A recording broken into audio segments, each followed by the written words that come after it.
வணக்கம் நேயர்களே, இது உங்கள் விஜய் வரதராஜன் ஓக்கல் ஒலி.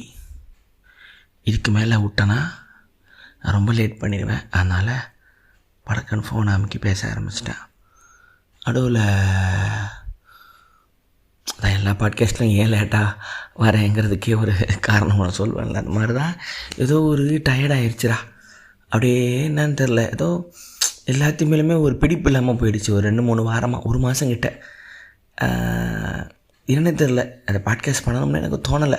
அப்படியே எம்டியாக இருக்கேன். அப்படியே ஒரு சலனமற்ற ஒரு கடல் போல் அப்படியே கிடந்தான்டா. என்னன்னே தெரில. புக்கு படிக்கல, படம் பெருசாக பார்க்கல, ஒரு மாதிரி ட்ரையாக எம்டியாக, அது ஒரு மாதிரி ரொம்ப அமைதியாக இருந்துச்சு. அந்த பிறந்த நாள் கிட்ட வரதுனால 39 ஆச்சுங்கிற இதுவாக என்னன்னு தெரியல. அது ஒரு மாதிரி எந்த ஒரு டாப்பிக்கும் தோணலை. அது மாதிரி அந்த ஒரு ஸ்டேட்டுக்கே வரல. பேசணும்னு தோணும், தூங்கிடுவேன், இல்லை மல்லு கட்டி எதாவது படம் பார்ப்பேன், எதாவது டிவேட் ஆகிட்டே இருந்தேன். சரிங்க, மங்களூர் வந்தேன். போயிட்டு அவன் ஒய்ஃபு பாப்பாலாம் எங்கே இருக்காங்க பார்த்துட்டு அப்படியே சரி நைட்டு உட்காந்து பேசிடுவோம். 1:50 மணிக்கு ரெக்கார்ட் பண்ணுறேன். ஆமாம். ஸோ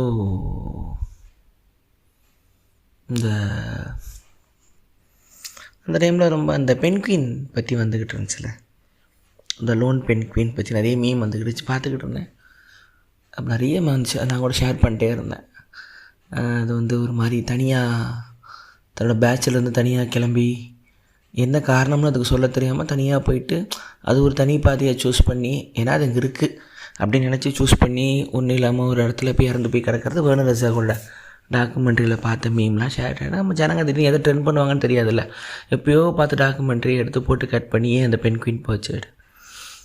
பயாலஜி படி பார்த்தா அது பென்குயினோட நேச்சர். அது ஒரு பல கிலோமீட்டருக்கு பறவைகள் தேடி போகிற மாதிரியோ, மீன் தேடி போகிற மாதிரியோ, சுறாவோ டால்ஃபினோ போகிற மாதிரியோ அது ஒரு தேடல் தான். அந்த மைக்ரேஷன் கரண்ட்டு எல்லாம் இருக்கும். ஆனால் நார்மலாக ஒன்றா சேர்ந்து போவோங்க சரியான திசைக்கு. நம்ம வேடந்தாங்கலேருந்து பறவைங்க உட்கார மாதிரி இது மாதிரி பென்குயினுக்கு ஒரு குணம் இருக்குது போல். தனியாக அபண்டன்ட் ஆகி போய் இறந்து போகிறது, அதை வந்து ஒரு இதுவாக போட்டு go alone, be alone, take care own பார்த்தேன் சொல்லி வச்சு பார்த்துக்கிட்டு இருந்தேன். ஆனால் இந்த பாதையை வந்து நான் சூஸ் பண்ணியிருந்தேன். ஏன்னா நீங்கள் வந்து ஒரு ஆர்டிஸ்ட் வாழ்க்கையோ, இல்லை ஒரு ஸ்டார்ட் அப்போ, இல்லை ஒரு இண்டிவிஜுவலாக ஏதோ ஒரு கம்பெனி ஆரம்பிக்கலாம், ஒரு பிஸ்னஸ் ஆரம்பிக்கிறீங்களோ, யார் ஆரம்பிக்காத ஐடியா ஆரம்பிக்கிறீங்களோ, நீங்கள் வாழ்க்கையில் இது வரைக்கும் பழகிய வாழ்க்கையில் தான் பென்குயின் மாதிரி நீங்கள் தனியாக போனால் மட்டும்தான் விளங்க முடியும். இந்த நான் ஸ்கூலில் வந்து பார்த்திங்கன்னா நல்லா படிப்பேன். நான் மொதல் 7.5 சொல்லியிருப்பேன், எல்லாம் தெரியும் உங்களுக்கு. நல்லா படிப்பேன், ஒரு மாதிரி நல்ல மார்க்கு வந்துடுவேன். மண்டு கிடையாது, நல்லா வீட்டில் படித்து தான் ஆகணும். திட்டி பயந்து படிச்சுட்டு இருந்த பையன். ஸோ திடீர்னு +2க்கு அப்புறம் சினிமா ஆசை தோணுது, ஆர்ட்ஸ் பண்ணணும்னு தோணுது. எல்லாரையும் விட்டுட்டு நான் வர வேண்டிய இடத்த அந்த +2 டைமில் நான் எடுத்தேன். அது எல்லோரும் ஆச்சரியம். ஏன்னா எனக்கு வந்து எப்போவுமே ஃப்ரெண்ட்ஸ் இருக்கணும், எப்போவுமே கும்பல் இருக்கணும். என் சேனல் பார்த்தா கூட நிறைய பேர் எனக்கு இருந்தால் தான் ஹாப்பியாக இருக்கும். ஆஃபீஸ்லேயும் சரி, லைஃப்லேயுமே எனக்கு நடுவில் எல்லாருமே இருக்கணும். அந்த நடுவில் உட்காந்துட்டு சந்தோஷப்படுத்திக்கிட்டே இருக்கணும், தோணிக்கிட்டே இருக்கும். அது எல்லா ஆர்டிஸ்ட்டுங்களுக்கும் இருக்கும், உங்களுக்குமே இருக்கும். ஆஃபீஸில் நிறைய பேர் இல்லைனா சில பேர் கடுப்பாக நடா பேச யாருமே இல்லை. அந்த மாதிரி ஒரு ஆள் நான். ஸோ அப்படி இருந்தால் வந்து சினிமான்னு யோசிக்கும் பொழுது யாருமே அந்த ஃபீல்டு அந்த டைமில் எடுக்கலை. 2003. ஸோ என்னெல்லாம் திட்டினாங்க, நல்லா படிக்கிற வரதராஜு போய் இன்ஜினியரிங் எடு, போய் ட்ரிபிள் பாரு. அப்போ விஐடி காலேஜெல்லாம் எங்கள் தெரிஞ்ச எங்கள் சித்தப்பாவோட அப்பாவோட school friend VIT owner. So telecommunication இன்ஜினியரிங்கில் இப்போ 3 லட்ச ரூபாய்க்கு வந்துச்சு. பெரிய விஷயம் அதெல்லாம். இல்லை நான் விஸ்காம் தான் சேருவேன், விஸ்காம் பற்றி தெரியாமல் சினிமான்னு சூஸ் பண்ணுறேன். அப்போ யாருமே வரல. முறை என்னோடய ஒட்டுமொத்த பழக்கப்பட்ட உலகத்தையும் கட் பண்ணிவிட்டு எங்கள் அம்மாவை மட்டும் கூட்டிகிட்டு நான் மெட்ராஸ் வரேன். ஒரு லோன், எங்கள் அம்மாவுக்கும் ஒன்றும் தெரியாது, எனக்கும் ஒன்றும் தெரியாது. அப்போ இன்டர்நெட்டு கிடையாது. நாங்களாக தேடி போய் போகிறோம், லைலாக போகிறோம், முடிஞ்சிருச்சுட்டாங்க. SRM போய் காசு கட்டி சேர்றோம். அதுக்கப்புறம் நான் யாரு கூடயும் பழக்கம் வச்சுக்கலாம். சேர்ந்தது யாருக்கும் பிடிக்கல, எனக்கு சப்போர்ட்டாக யாரும் பேசலை, தனியாக இருந்தேன். அது காலேஜில் அதுக்கப்புறம் நான் ஷாராவை பார்த்தேன், மற்ற பசங்களை பார்த்தேன். அங்கேருந்து ஆரம்பிச்சிட்டு திருப்பி ஸ்கூல் பக்கம் போல் அங்கே ஒரு அந்த அலோன் பென்குயின் மோடு எடுக்க வேண்டியதாக இருந்துச்சு. அங்கே இன்னொன்று ஒன்று ஆச்சு. ஒரு விஷயம் எனக்கு நடந்த ஒரு ஜாலியான மேட்டர் வரைக்கும் நான் சொன்னதில்லை. பாலாஜி மோகன் இருக்கார்ல, டைரக்டர், காதலில் சொதப்போது எப்படி, மாறி, வாய் மூடி பேசவும் அவர். அவன் வந்து என் கிளாஸ்மேட், பக்கத்து கிளாஸ், பாலாஜி மோகன். பாலாஜி மோகன் எப்படின்னா ஸ்கூலோட ஒரு அந்த ஒரு அவன்டா எல்லோரும் ஆசையாக பார்ப்பாங்களா அந்த மாதிரி நல்லா படிப்பான், ஸ்போர்ட்ஸ் நல்லா விளாடுவான், கிரிக்கெட்டு, ஸ்விம்மிங் எல்லாமே வரும். எங்களில் கேம்பஸ் பர்சன் கல்ச்சர் நடத்துவாங்க. அதில் ரேம்ப் வாக்கெலாம் போய் ஃபஸ்ட் ப்ளேஸ் வாங்குவான். ரொம்ப charming, young, handsome, intelligent guy. ரொம்ப பிடிக்கும் எல்லாருக்குமே. நான் வந்து அழுக்கான கெட்ட வார்த்தை பேசிக்கிட்டு படிப்பேன், அவன் அளவுக்கு இல்லை. ஒரு மாதிரி லூஸு மாதிரி, ஒரு அவுட் சைடு, ஒரு மென்டல் மாதிரி தான். அவன்டா இருச்சல்றா வரதராஜ், திக்குவாய் வேறு, இப்படி தான் இருப்பேன். ஸோ எனக்கு வந்து நான் வந்து ஒரு ரெபல் ஒன்று பண்ணுறோம், இந்த சிஸ்டம் விட்டு வெளியே போகிறோம், நம்ம வந்து சினிமா போகிறோம், நாளைக்கு இந்த ஸ்கூலுக்கு வந்தால் கூட என்கிட்ட எல்லோரும் சினிமாவை பற்றி கேட்பாங்க, ரஜினியை பார்த்தியா, விஜயை பார்த்தியா, ஆனியான்னு கேட்பாங்கன்னு எனக்கு ஒரு அந்த வயசு ஆசை இருக்கும். நம்ம எல்லாருமே நம்ம எந்த ஒரு முடிவு ஒன்று எடுத்தாலும் அந்த முடிவை மற்றவங்க பாராட்டுவாங்களா அப்படிங்கிற மனசு கூட நமக்கு குட்டியாக இருக்கும். அதனால தான் நம்ம கோவமாக இருந்தால் கூட எதுக்கு வாட்ஸ்அப்பில் ஸ்டேட்டஸ் ஷேர் பண்ணுறோம், எதுக்கு ஸ்டோரி போடுறோன்னா எல்லோரும் பாருங்கள் நான் கோவமாக இருக்கேங்கிறது ஒரு நப்பாசை. ஆனால் யார்ட்டையும் காட்டிக்காமல் தனியாக இருக்கிறவன் சைக்கோ. ஆனால் நீங்கள் காட்டிக்கிங்க, நான் கோவமாக இருக்கேன்னு காட்டிக்கிங்க, சந்தோஷமாக இருக்கேன் ஷேர் பண்ணிக்கிங்க. அது வந்து ஒரு ஹோல்சமான வாழ்க்கை தான். கிரிஞ்சாக இருந்தாலும் பரவாயில்ல. ஏன்னா அதுக்கு எல்லாத்துக்கிட்டேயும் சொல்கிறேன், தனியாக உங்கள் உணர்வுகளோடு தனியாக பழகிக்காதீங்க, அது உங்களை விஷமாக்கிடும். ஸோ அந்த மாதிரி தான் இருக்கும். அது மாதிரி தான் நான் வரேன். ஸோ திடீர்னு ஒரு நாள் வந்து பாலாஜி மோகன் வந்து பார்த்துட்டு எனக்கு கால் வருது. ஏன்னா அதிகம் பேச மாட்டான் ஸ்கூலில், ஒன்றா கல்ச்சுரல் டீமில் தான் இருந்தோம். இது மாதிரி நான் காலேஜ் விட்டுட்டேன்டா, சினிமா ட்ரை பண்ண போகிறேன்டா. சூப்பர்ரா, எனக்கு ஜாலியாகிடுச்சு. சூப்பர்ரா. அதுக்கப்புறம் ஒரு நான் வீட்டுக்கெலாம் போய் பார்த்தேன், எனக்கு தெரிஞ்சதெல்லாம் சொல்லி கொடுக்குறேன். அதுக்கப்புறம் நான் ஷார்ட் ஃபிலிம் எடுக்க போகிறேன் அப்படின்னு நான் பண்ணுறேன் அப்படின்னேன். அதுக்கப்புறம் நாளைக்குடர் வருது. நாளைக்குடர் வரும்போது பைசாவுக்கு அப்புறம் ஃபுல் படம் எடுத்து வச்சுருந்தேன். நாளைக்குடர் போக முடியல, போயிருந்தாலும் என்ன பண்ணியிருப்பேன்னு தெரில. அவன் பாட்டு அவனோட கெரியர் தனி. ஒரு டைமில் அவன் படம் எடுக்கும் பொழுது எனக்கு வந்து என்னடா நம்ம கஷ்டப்பட்டுக்கிட்டு இருக்கோம், பாலாஜி மோகன் வந்துட்டானே அப்படிங்கிற ஒரு அந்த வயசில் ஒரு கோபம், ஒரு சோகம், எனக்கே நடக்கலை அப்படிங்கிற கடுப்பெலாம் இருந்துச்சு. அப்போ என்ன ஆச்சுன்னா, ஸ்கூலில் நான் சொல்ல ஆசைப்பட்ட என் ரெபல் ஃப்ளாஷ்பேக் கட் ஆகுது. இப்போ என்ன கேட்குறேன்னா, என்ன மச்சான் பாலாஜி வந்துட்டான், நீ எப்போ வர போகிற அப்படின்னு எல்லாம் கேட்க ஆரம்பித்தாங்க. எனக்கு அது வந்து பயங்கர ஒரு மாதிரி வருத்தமாச்சு. எல்லாம் யோசிச்சு பாருங்கள், நீங்கள் ஒரு கும்பலாக ஒரு 50 பேர் போகிறீங்க, திடீர்னு நீங்கள் மட்டும் ஓடி நான் போய் அந்த புதையலை கொண்டு வரேன்றீங்க. நினச்சிப்பீங்க நம்ம போய் பசங்கிட்ட சொல்ல போகிறோம், இந்த புதையல் எடுக்க தனியாக ஓடுறீங்க. திடீர்னு இன்னொருத்தன் கூட வந்து ஃபுல் ஸ்பீடில் ஓடி கொண்டு வந்துட்டான், புதையலை எடுத்து கொடுத்துட்டான். நீங்கள் பொறுமையாக 2வது மூச்சு வாங்கிட்டு வந்துக்கிட்டு இருக்கீங்க. உங்களுக்கான அந்த வேல்யூ அந்த கதையில் போதில்லை. ஏன்னா கூடவே இப்போது அந்த ஸ்டோரி உங்களோட ஸ்டோரியை இன்னொருத்தர் எடுத்துக்கிட்டான், உங்கள் ஆருக்கு இன்னொருத்தனுக்கு போயிடுச்சு. ஸோ எனக்கு வந்து ஸ்கூல் பசங்களும் அதில் பேசுகிறதே விட்டுட்டேன். இப்போ என் கூட இருக்கிற ஃப்ரெண்ட்ஸ் எல்லாம் பாலாஜி மோகனை பார்த்தியா அப்படின்னு சொல்கிறத தவிர நீ என்ன மாப்பிள்ள பண்ணிக்கிட்டு இருக்கேன்னு கேட்குற ஃப்ரெண்டு தான் இப்போதைக்கு என் கூட இருக்கான். அவனும் பாலாஜி மோகனுக்கு க்ளோஸ் ஃப்ரெண்டு, அவன் அழகாக பேலன்ஸ் பண்ணுவான். அது இன்னொரு ஃபண்டா. ஸோ இது வந்து நடக்கும்போது என்னடா நமக்கு இருந்த ஆர்க்கும் வந்து கட்டாவதே ஒரு வருத்தம் இருக்கும். ஏன்னா பாலாஜி மோகன் இந்த லைஃப்பில் கதையில் இல்லைன்னா அவங்க நான் மட்டும் தான் தெரிஞ்ச ஒரு சினிமாக்காரன். இதெல்லாம் அந்த ஏஜோட அல்ப புத்தி அவங்ககிட்ட ஜாலியாக சொல்லிகிட்டு இருக்கேன். இப்போ அதெல்லாம் மறந்துடுச்சு. இப்போ டோட்டலாக வயசாகவும் நிறைய மெச்சூரிட்டி நீங்கள் ஆகணும். அந்த வயசில் இந்த ஒரு நப்பாசை இருந்துச்சு. நான் நாளைக்கு யாராவது என் ஸ்கூல் ஃப்ரெண்ட்ஸ்லாம் சென்னை வந்து என் மாப்பிள்ளை விஜய்கிட்ட போய் பேசலான்டா, அவன் தான் சினிமா கதை சொல்லுவான். இப்போ அவங்களுக்கு பாலாஜி மோகன்கிற ஒரு ஜெயிச்ச ஒரு ஆள் இருக்கும் பொழுது நான் தேவைப்படாது. இது வந்து எனக்கு அந்த வயசில் ஒரு ஏடா இவனா அப்படி. அதனால தான் எல்லா வீடியோவில் பாலாஜி மோகன்லாம் கலாச்சிருப்பேன். காதில் சொத்து புத்து இப்படி ஜோக்கு மாறி ஜோக்கெலாம் அதனால தான் வந்திருக்கும். அவனுக்கு தெரியும், ஜாலியாக எடுத்துப்பான். வாழ்த்துக்கெல்லாம் சொன்னால் அதிகம் பேசிக்க மாட்டேன், அது மரியாதையாக வச்சுப்பேன். எனக்கு ரோசம் இருக்கும்ல, அந்த மாதிரி ஒரு பழக்கம்தான். ஸோ அதுக்கப்புறம் காலேஜ் வந்தேன். காலேஜில் ஒரு டீம் ஷாரா. ஸோ அங்கே இருந்துட்டு திருப்பி காலேஜை முடிச்சுட்டு அங்கேருந்து ஒரு தனியான ஒரு ஜேர்னி எடுத்து எல்லாத்தையும் கட் பண்ணிட்டு தனியார் ஒரு ஜேர்னி எடுக்க வேண்டியதாக இருந்துச்சு. ஒரு பைசாகோபுரமாக இருக்கட்டும், அதுக்கப்புறம் யூடியூப் சேனலாக இருக்கட்டும், எனக்கு ஷாரா மட்டும் தான் இருந்தான். வேறு யாரு கூடயும் பழகிற ஒரு நிலைமை கிடைக்கல.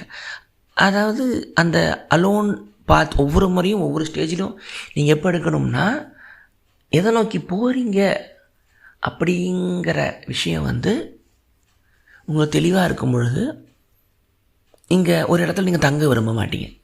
இந்த இடத்துல தங்கிடலாம், இது போதும் அப்படிங்கிறது உங்களுக்கு எப்போ டயர்டு உங்களுக்கு எப்போ தோணாதுன்னா அந்த பக்கம் நீங்கள் நினச்ச விஷயம் இருந்துக்கிட்டே இருந்தால் மட்டும்தான். சொல்லுவாங்க பெண்குயின் ஏதோ ஒன்று பார்த்துக்கிட்டு இருக்கு, தேடி இருக்குது, அது நோக்கி தான் போகுதுன்னு. அது இருக்கும் பொழுது உங்களுக்கு இந்த அலோன் பெண்குயின் வந்து அது வந்து உங்களுக்கு தப்பாக தெரியாது. உங்கள் பயணம் தனியாக தான் இருக்கும். அந்த போகிற இடத்துல இன்னும் புது நண்பர்கள் கிடைக்கலாம். எங்கள் அடுத்த ஒரு புது யூடியூப் ஆளுக்கு வந்துச்சு, அப்துல் ஷாரா ரிஷிலேருந்து இப்போ அடுத்த பசங்கள்லேருந்து இப்போ இருக்கிற பசங்க வரைக்கும் நான் பார்த்துக்கிட்டே இருக்கேன். ஸோ அது வந்து என்னோடய ஒரு ஜேர்னி. ஸோ இது வந்து வாழ்க்கையில் முக்கியம். ஏன்னா எல்லாருக்கும் இது தோணணும்னு இல்லை. உங்களுக்கு மனசில் நம்ம இந்த கும்பலாக தான் வாழணுமா அப்படின்னு உங்களுக்கு தோணுச்சுன்னா இந்த நிலையை விட்டு நீங்கள் தனியாக ஒரு இடத்துக்கு போய் ஆகணும். தனியாக போகிறங்கிறது பைக் எடுத்துகிட்டு பைக்கில் ஹிமாலயாஸ் போகிறதோ ஜேர்னி போகிறதோ இல்லை. இது லைஃபோட டிசிஷன். இது மெட்டஃபராக எடுத்துக்கங்க, லிட்டரலாக எடுத்துக்காதீங்க மீனிங்காக. நீங்கள் சில முடிவுகளை வந்து உங்கள் எல்லாருமே எதிர்த்தாலுமே உங்களுக்கான ஒரு முடிவை நீங்கள் எடுத்து தான் ஆகணும். இல்லை இதுதான் நான் பண்ண போகிறேன். அன்றைக்கி நான் +2 முடிச்சுட்டு எல்லோரும் இன்ஜினியரிங் போகிறாங்கன்னு நானும் போயிருந்தா இன்றைக்கி நான் சந்தோஷப்பட்ட ஒரு வாழ்க்கையிலலாம் வாழ்ந்துருக்க முடியாது. அந்த இடத்துல நான் தனியாக இருந்தாலும் பரவாயில்ல, எனக்கு ஒரு ஜேர்னி இருக்குதுன்னு எல்லாருக்கூடையும் எனக்கு ஆசைப்பட்ட முறை அம்மா வீடு தனியாக சென்னைக்கு வரேன். ஸோ இந்த ஜேர்னி வந்து உங்களுக்கு லைஃப்பில் வந்து நடக்கும். இப்போ கூட நிறைய ஃப்ரெண்ட்ஷிப் என் கூட இல்லை. ஏன்னா நான் மாறுறேன், நான் இவால்வ் ஆகிறேன், என் ஐடியாலஜி மாறுது, என்னோடய பொலிட்டிக்கல் ஐடியாலஜி மாறுது. நான் இந்த இந்த இந்த சமூகத்துலேயும் அந்த நாட்டிலையும் உலகத்தில் நடக்கிற நான் பார்க்குற விஷயம் மாறுது. எனக்கு அது கூட ஒத்து போகாதபடி இன்னும் பழைய நிலைமையிலே தவறாக இருக்கிற ஆளுங்கிறது தான் முந்தைய மாதிரி அவங்களோட பேச முடியல எனக்கு. ஏன்னா அது வரல, அது மெச்சூர் ஆகிறோம். அங்கே ஒரு அலோன் பார்த்து எடுக்க வேண்டியதாக இருக்குது. இல்லை இனிமேல் நம்ம இவங்ககிட்டலாம் பேசிக்குவானே, இவங்ககிட்ட பண்ணிக்கலாம். இந்த ஒரு என் வீட்டிலையே வந்து நிறைய விஷயம் தெளிவில்லாமல் இருப்பாங்க, சண்டை போட வேண்டியதாக இருக்கும். இவனை ரொம்ப படிச்சுட்டு ஓவராக பேசுகிறான் அப்படிம்பாங்க. இப்போ நிறைய சொந்தக்காரங்க என் கூட பேச மாட்டாங்க. ஃபங்க்ஷனில் பார்த்தா அவங்க பசங்களெல்லாம் ஐயோ அவங்க கூட சேராதெல்லாம் கூட்டிகிட்டு போகிற இதெல்லாம் நான் பார்த்துருக்கேன். அவங்களேனா விகடனில் அவார்டு வாங்கினதுக்கப்புறம் ஃபோன் பண்ணி விஜய் மாதிரி ஒரு பிள்ளையை பார்த்தது இல்லைன்னு ஒத்துவதும் நானும் பார்த்துருக்கேன். இது எங்கள் எல்லோரும் பார்த்துருப்பீங்க. ஒருவே கண்டுக்க மாட்டேன், எதாவது பண்ணிங்கன்னா ஒட்டுமொத்த சொந்தக்காரில் வந்து உட்காந்துருப்பாங்க. ஸோ இது ஒன்று இருக்கும். ஸோ இந்த அலோன் ஜேர்னி வந்து இது ஒரு தேவை. ஆனால் அது உங்களை வந்து தனியாக்காது. புது உலகத்தையும் புது நண்பர்கள் அந்த பெண்குயின் மாதிரி நீங்கள் தனியாக யாரும் அது இமயமலையில் போய் மாட்டி சாக மாட்டீங்க. புது உலகத்தை, புது மக்களை, புது வாழ்க்கையை, புது அனுபவங்களை கொடுக்கும். ஸோ அந்த புது அனுபவம் வந்து ரொம்ப முக்கியம். அது வந்து வலியாக இருக்கலாம், சந்தோஷமாக இருக்கலாம், கோபமாக இருக்கலாம், கடுப்பாக இருக்கலாம், துக்கமாக இருக்கலாம். ஆனால் இதெல்லாம் நீங்கள் தாண்டும் பொழுது ஒவ்வொரு லெவல்லையும் நீங்கள் ஒரு புது மனுஷனாக தோல் உரிச்ச பாம்பு மாதிரி நீங்கள் மறுபிறப்புக்குள்ளே போயிட்டே இருப்பீங்க, உருவாகிட்டே இருப்பீங்க. நம்ம இந்த ஒரு ஜென்மம் சாகிறதுக்குள்ளேயே நிறைய முறை நம்ம ரீபர்த் எடுத்தே ஆகணும். செத்ததுக்கப்புறம் ரீஇன்கார்னேஷனை பற்றிலாம் விட்டுட்டு இந்த லைஃப்லேயே நீ 10ல் ஒரு மாறு இருந்திருக்கணும், 20ல் ஒரு மாறு இருந்திருக்கணும், 30ல் ஒரு மாறு இருந்திருக்கணும், 40ல் ஒரு மாறு இருந்திருக்கணும். என்னால் உணர முடியுது. அந்த டைமில் அப்படி இருந்தோமே யோசிச்சாலே நீ மாறிட்டேன்னு அர்த்தம். நீ அந்த தனிப்பட்ட ஒரு பயணம் எடுத்திருந்தால் மட்டும்தான் முடியும். தனிப்பட்ட பயணம் இருந்தாங்க, யாரு கூடயும் பேசக்கூடாதா, யாரு கூடயும் என்ன, அந்த தனிமையை பற்றியே இல்லை. நீ 100 பேர் இருந்தாலும் உன் சிந்தனை வந்து தனியாக இருக்கணும். 1000 பேர் கூட நீ பழகினாலும் நீ ஒரு தனி மனுஷனாக உன் சுதந்திரம் ஒன்று இருக்கணும். உனக்கு ஒரு கொள்கை இருக்கணும், உனக்கு ஒரு சில பிடிவாதம் இருக்கணும். சில விஷயம் நீ சரின்னு சொன்னால் அதை நீ நம்பணும். ஆனால் இதில் அன்பு காரணலாக இருக்கணும்டா. சைக்கோவாக இருந்துட்டு நான் தனியாக இருக்கிறேன்னு சொல்லக்கூடாது. ஸோ இந்த ஒரு அலோன்னஸ் வந்து அது வந்து நமக்கு முக்கியம். இதுக்கு நீ பயப்படாத. அந்த ஒரு முதல் ஸ்டெப்பை எடுத்து வை. நீ இப்போ பாட்காஸ்ட் கேட்குற எல்லாருமே ஒரு யோசிச்சு பாருங்கள். அன்றைக்கி காலையில் ஆட்டு மந்தைங்களாக போய் உட்கார தான் போகிறோமா அப்படின்னு உங்களுக்கு தோணுனாலே நீங்கள் அந்த பெண்குயினாக மாறுறதுக்கான இடத்துல தான் இருக்கீங்க, அந்த லிமினல் ஸ்பேஸ் தான் இருக்கீங்கிறத புரிஞ்சுக்குங்க. அப்படின்னா அந்த ஜேர்னியை ரொம்ப சீக்கிரம் ஆரம்பிங்க. வயசு அவ்வளோ கிடையாது, நமக்கு கம்ஃபர்ட்டாக இருக்கும். நான் ஒரே மாதிரி எல்லோருக்கூடையும் ஒரே சிந்தனையில் வாழ்கிறது நல்லாயிருக்கும். ஆனால் உங்களுக்குன்னு ஒரு வாழ்க்கை பாதையை நீங்கள் உருவாக்குற அந்த ஒரு சுகம் இருக்குல்ல, அது ஒரு ராஜபோதை. நான் அதை ஃபீல்லாம் பண்ணியிருக்கேன். அப்போலாம் நீ இப்படி இல்லையம்மா, அப்படி ஆளே மாறிட்டு வேறு மாதிரி இருக்கடா, சூப்பராக இருக்கிறான்னு என்ன ஸ்கூலில் அப்யூஸ் பண்ணி திட்டி அசிங்கப்படுத்தின என் ஃப்ரெண்ட்ஸே என்னை பேசும்போது அவ்வளோ சந்தோஷமாக இருக்கும். இப்போ அவங்களுக்கு பிடிச்ச வரதராஜா நான் இருக்கேனா, அவங்களுக்கு பிடிச்ச வரதராஜா நான் மாற ஆசைப்படலை. நான் மாறுறது அவங்களுக்கு ஆட்டோமேட்டிக்காக பிடிச்சிருக்கு. அந்த ஒரு அந்த ஒரு இது உங்களுக்கு தெரியும். நம்ம ஒன்று சுயமாக நிறைய புக்கு படிங்க, பாட்டு கேளுங்க, படம் பாருங்கள், உங்கள் அறிவை எக்ஸ்பேண்ட் பண்ணிகிட்டே போங்கன்னு சொல்கிறது இந்த அலோன் ஜேர்னி தான். ரொம்ப நல்லாயிருக்கும்.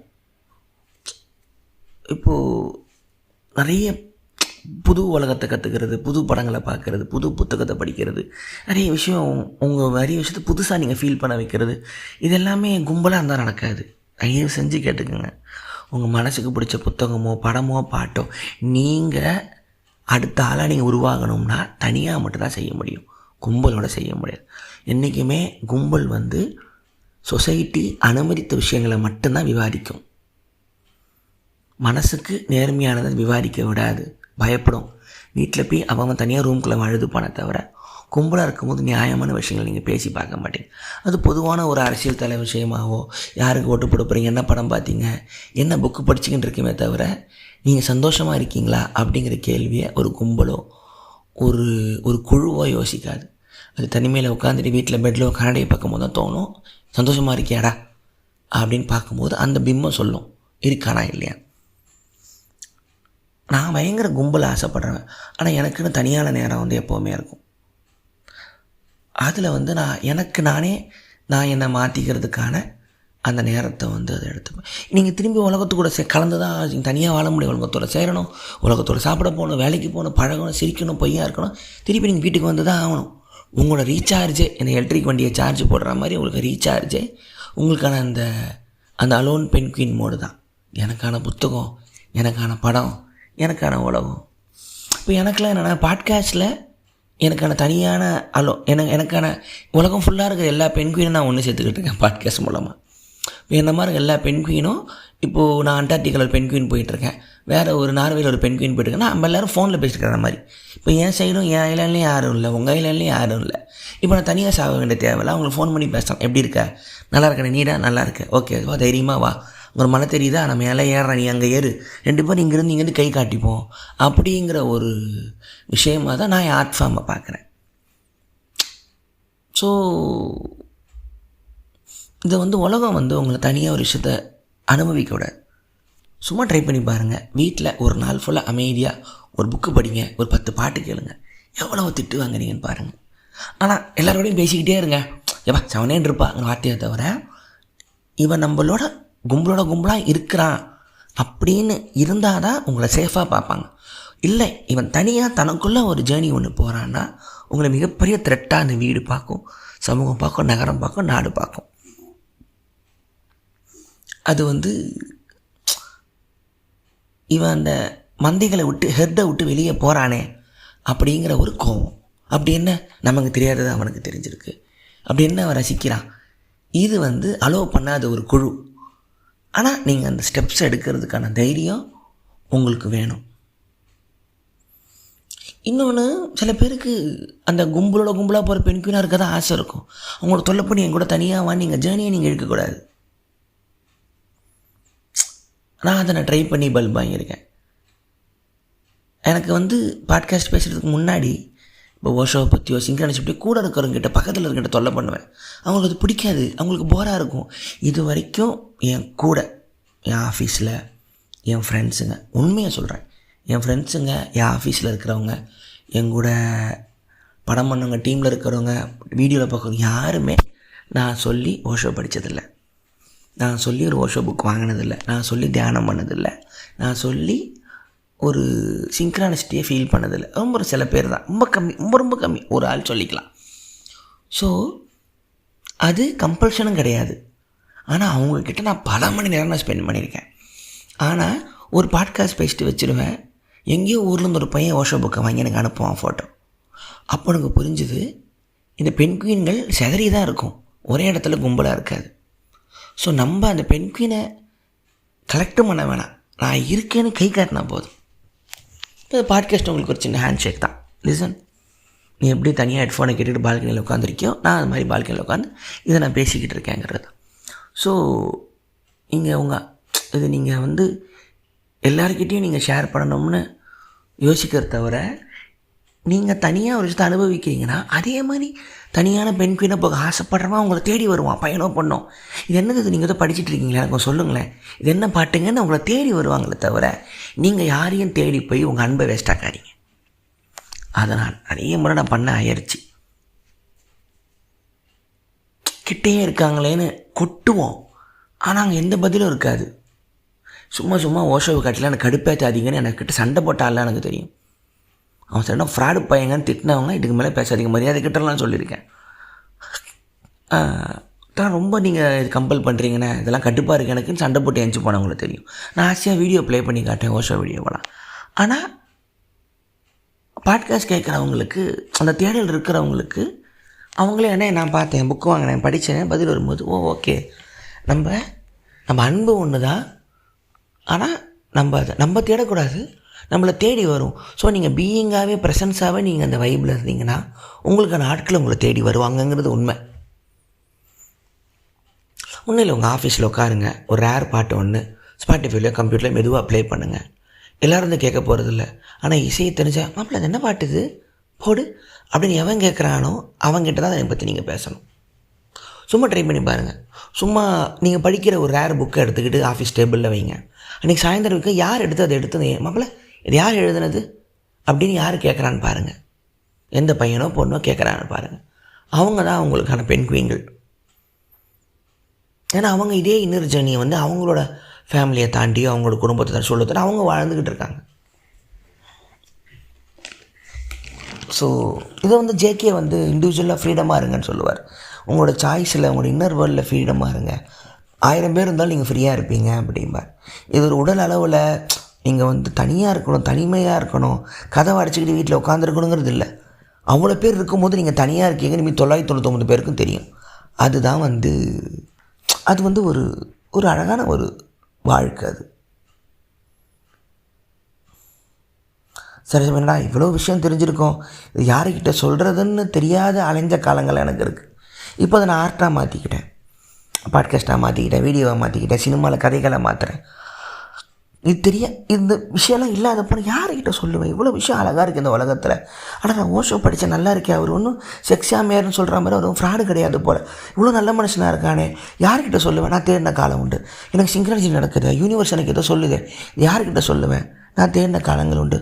உலகம் அழகாக இருக்கே, தியானம் பண்ண இவ்வளோ நல்லா இருக்கே, இது ஒன்றும் ஃப்ராடு வேலை இல்லையா, இது யார் வேணால் பண்ணலாமா, இதுக்கு சாமி தேவையில்லை, இது யார்கிட்ட சொல்கிறது? பல நாள் தேடி இருக்கேன். ஸோ இப்போ இருக்கிற உலகத்தில் நீங்கள் தேட தேவையில்லை, எல்லாமே ஒன்று இன்டர்நெட்டில் கனெக்ட் ஆகிட்டு யாரையுமே தேட தேவையில்லை. ஒரு சோஷியல் மீடியா போஸ்ட்டாக போட்டுருங்க, ஒரு பாட்காஸ்ட்டாக போட்டுருங்க, ஆன் பண்ணி வீடியோவாக போட்டுருங்க, யாரோ 4 பேர் வருவான். என்ன தலை இது எனக்கும் சொல்லிக் கொடும்மா. நம்ம வந்து இப்போ உலகத்தை வேகமாக ஹீல் பண்ணுற இடத்துல இருக்கோம். நம்ம உலகம் ரொம்ப மோசமாக போயிட்டுருக்கு. நம்ம வேகமாக ஹீல் பண்ணி ஆகணுமே தவிர, ஆளுங்களை சேர்க்கணுமே தவிர, பெஸ்ட்டாக பண்ணணும்னு யோசிக்கிறது இல்லை. நல்லது சுமாராக கூட பண்ணிட்டு போயிடலாம், பெஸ்ட்டாக இருக்கணும்னு சொல்லிட்டு நம்ம பண்ணாமலே இருக்கிறது வேஸ்ட். ஏன்னா இன்னும் நிறைய பேரை நம்ம தேடி நம்ம தப்பிச்சு போகிற வேலையை தான் பார்க்கும். ஜனங்களை மாற்ற முடியாது. மந்தைகள் என்றைக்குமே இருக்கும், தூங்குறவன் தூங்கிட்டு தான் இருப்பான். முழிக்க ஆசைப்படுறவன் எந்த பக்கம் போகணும் அந்த பக்கம் போனான்னு சொல்கிற வேலையை நம்ம பார்க்கணும். குர்டிஷெஃப் சொல்லுவார் வாரை பற்றி, தூங்கி கொண்டிருக்கும் இருவர் சண்டை போட்டுக்கிட்டு இருக்காங்க, ஸோ அதை எப்படி நீங்கள் நிப்பாட்டுவீங்க? அவங்க முழிச்சா மட்டும்தான் ஐயோன்னு சொல்லிட்டு ஓடுவாங்களே தவிர, தூங்கிக்கிட்டு இருக்கும்போது 1000 பேர் கூட சுட்டு கொள்ளுவாங்கம்பார். அதுதான் போர் அப்படிம்பார். ஒரு சராசரி மைண்டே வந்து ஸ்லீப்பிங் சென்ஸ் அப்படிம்பார். ஒரு நம்பிக்கையை, ஒரு கொள்கையை, ஒரு விஷயத்தை நம்புகிற ஒரு மூளை வந்து தூங்கிட்டு இருக்கிற மூலம்பார். அவேக்னஸ், விழிப்பு, கான்ஷியஸுங்கிறது வேறு. ஒவ்வொரு மொமெண்ட்டு நீங்கள் அவேர்னஸாக இருக்கிறதுங்கிறது ஒரு பெரிய ஒரு சவால், ஒரு கடமை, அது ஒரு discipline. Highest form of discipline is meditation அப்படிம்பார் ஜெய கிருஷ்ணமூர்த்தி. ஸோ இது வந்து வாங்க நீங்கள் கொஞ்சம் அந்த அலோன் பெண்கினாக நீங்கள் இருங்க. அந்த ஒரு இப்போது இந்த சொல்லுவாங்கள்ல, ஃபீனிக்ஸ் பறவை, டெடாலஸ் வந்து வேக்ஸில் ரெக்க பண்ணி பறந்துக்கிட்டே இருந்தார். இகாரஸ் அவங்க அப்பா டெடாலஸ், டேய் ரொம்ப பறக்காதரா மகனே, அப்பா தான் அந்த விங்ஸ் பண்ணி கொடுத்தாரு வேக்ஸில், ரொம்ப பறக்காதரா, இல்லை நல்லா பறக்க போகிறேன், வேகமாக பறக்கும் போது சூரியனோட ஹீட்டில் உருகி அவன் மேலே பறக்க ஆசைப்பட்டே இருக்கான். அவன் ஈகோவில் சூரியனோட மெல்ட்டில் உருகி வேக்ஸ் உருகி கீழே விழுந்து பையன் இறந்துடும். அப்பா கத்துவார் சொன்னேன்.